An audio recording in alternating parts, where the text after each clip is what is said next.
सबसे पहले सभी को नमस्कार और आदाब। किश्तवाड़ की जनता को आज इस प्रेस कॉन्फ्रेंस के माध्यम से हम लोग बताना चाहेंगे कि इलेक्शन कमीशन ने कल शाम को दोपहर में 3 बजे इलेक्शंस का अनाउंसमेंट किया है। इस इलेक्शन के अनाउंसमेंट के तुरंत बाद मॉडल कोड ऑफ कंडक्ट लागू हो जाता है। मॉडल कोड ऑफ कंडक्ट क्या होता है, इसको अगर सिंपल भाषा में बताएं तो सभी लोगों को एक लेवल प्लेइंग फील्ड मिले, सभी पॉलिटिकल पार्टीज को बराबर मौका मिले और किसी के साथ कोई जास्ती ना हो, किसी को अनड्यू फेवर ना हो। तो उसको इम्प्लीमेंट करने के लिए जो एक्शंस ग्राउंड पे लेने होते हैं वही मॉडल कोड के अंदर आते हैं।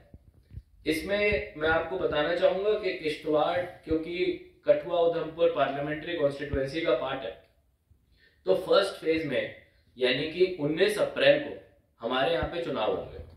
आने वाले कुछ दिनों में 20 मार्च को नोटिफिकेशन आ जाएगा। नोटिफिकेशन के बाद नॉमिनेशंस का प्रोसेस शुरू हो जाएगा और ये प्रोसेस शुरू होने के बाद फिर कैंडिडेट्स का स्क्रूटिनी, उनका विड्रॉल और कैंपेनिंग खत्म होने के बाद फाइनली 19 तारीख को चुनाव।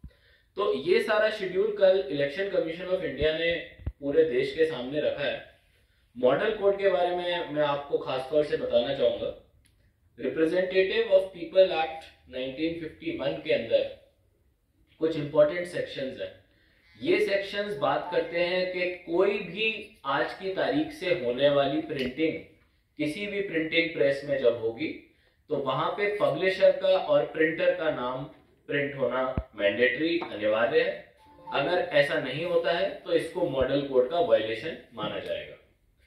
दूसरा एक जो एलिमेंट है कि जितने भी हमारे कंटेस्टिंग कैंडिडेट्स होंगे सेक्शन 77 के अंदर उन सब ने अपने बैंक अकाउंट्स एक्सपेंडिचर के अलग से खुलवाने हैं और उन्हीं अकाउंटों के थ्रू वो अपना ग्राउंड पे खर्चा करेंगे। अब क्या वो खर्चा पूरा कर पा रहे हैं या उससे कम कर रहे हैं या उसको ज्यादा कर रहे हैं, इसके लिए हमारे वीडियो सर्वेलेंस टीम इन सब के पब्लिक रैलीज को कवर किया करेंगे। उसके बाद ये वीडियो सर्वेलेंस टीम अपने वीडियोस को एक व्यूइंग टीम को दिया करेंगे। ये व्यूइंग टीम एक एडीडीसी के द्वारा गठित कमेटी में जो रेट फिक्स करें उस मीटिंग में कितना खर्चा हुआ इसका असेसमेंट करेगा और उसके बाद हम कह पाएंगे कि पूरे कैंपेन पीरियड में किस कैंडिडेट ने कितना पैसा खर्च किया। ये सारा प्रोसेस चलेगा और अभी इमीडिएटली आज शाम 5 बजे तक जितने भी हमारे गवर्नमेंट प्रॉपर्टीज हैं उन सभी प्रॉपर्टीज में से कोई भी बैनर या होर्डिंग जो गवर्नमेंट के पॉजिटिव में जाता है या उसको अनड्यू एडवांटेज देता है उसको हमने हटाना है। इसके लिए हम लोगों ने हमारे जो एआरओज हैं उनको ऑलरेडी डायरेक्शंस दे दिए हैं और मैं मीडिया के माध्यम से भी रिक्वेस्ट करूंगा कि आने वाले 48 और 72 घंटों में कि जो हमारे पब्लिक और प्राइवेट प्लेसेस है वहां से भी इस तरह के बैनर होर्डिंग्स हटाने की जरूरत है मॉडल कोड के अंदर। तो आप लोग भी हमारी मदद करें। साथ साथ हमारा एक कंट्रोल रूम का हेल्पलाइन भी अवेलेबल रहेगा जिसका आपको नंबर शेयर कर दिया जाएगा। एक पोस्टर के थ्रू आप भी उसको वाइडली सर्कुलेट कर सकते हैं और आने वाले 1 महीना क्योंकि चुनाव है तो हम लोग आपके साथ बहुत क्लोजली काम करेंगे। हमारी कोशिश होनी चाहिए कि एक मीडिया सर्टिफिकेशन कमेटी है, उस कमेटी में जितने भी हमारे news channel, social media channels आजकल खबरें चलाते हैं, सबसे पहले तो अगर कोई पॉलिटिकल पार्टी कोई भी अपनी खबर चलाती है आपके थ्रू या प्रिंट के थ्रू, वो प्री सर्टिफाई होती है। यानी कि क्या वो मॉडल कोड के अंदर है, क्या वो किसी गाइडलाइंस का वायलेशन करता है, क्या वो लड़ाई को प्रमोट करता है, क्या वो कोई नेगेटिव सेंटिमेंट प्रमोट करता है, क्या वो किसी और कैंडिडेट के लिए पर्सनल रिमार्क्स देता है। ये सारी चीजों को हम प्री सर्टिफाई करेंगे किसी भी मीडिया चैनल पे आपका किसी भी पार्टी का कंटेंट चलाने से पहले। तो मेरी सभी मीडिया वालों से रिक्वेस्ट है कि आप इसके बारे में कुलदीप जी से जानकारी ले लें। दूसरा एक जो चीज है पेड न्यूज, यानी कि अभी कोई भी न्यूज चलेगा उसमें हमारी एक टीम रहेगी जो ये देखेगी कि क्या इसको पेड न्यूज बोला जाए, यानी कि वो न्यूज जो कि सिर्फ फैक्ट्स पे आधारित ना होके किसी एक कैंडिडेट के फेवर में या उसको अनड्यू एडवांटेज देने के फेवर में।